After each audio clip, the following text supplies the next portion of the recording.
Il aura fallu attendre 20 minutes avant minuit pour que les résultats soient enfin annoncés.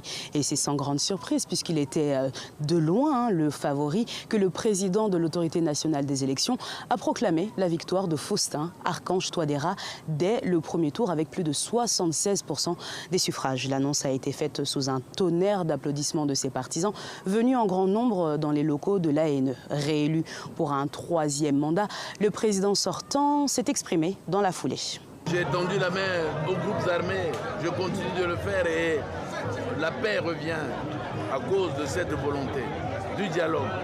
Et je continuerai de le faire puisque si les Centrafricains m'ont fait confiance le 28 décembre, je continuerai cette politique de main tendue et travailler avec tous les compatriotes qui le souhaitent. Mais avant même la publication des résultats provisoires, ceux-ci étaient contestés, à commencer par Anissé Georges Deleguélé, considéré comme le chef de file de l'opposition, qui s'est autoproclamé vainqueur du scrutin 3 jours avant l'annonce officielle des résultats. Autre contestation, celle d'Henri-Marie Dondra, qui, quelques heures avant l'annonce des résultats, avait demandé l'annulation simple des élections. Selon lui, elles auraient été entachées de nombreuses irrégularités dont il dit avoir les preuves.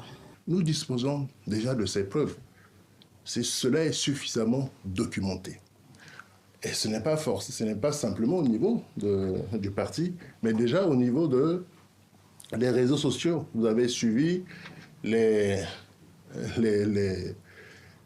centaines d'urnes qui se baladent soit au niveau des sapeurs-pompiers, sous les arbres fruitiers.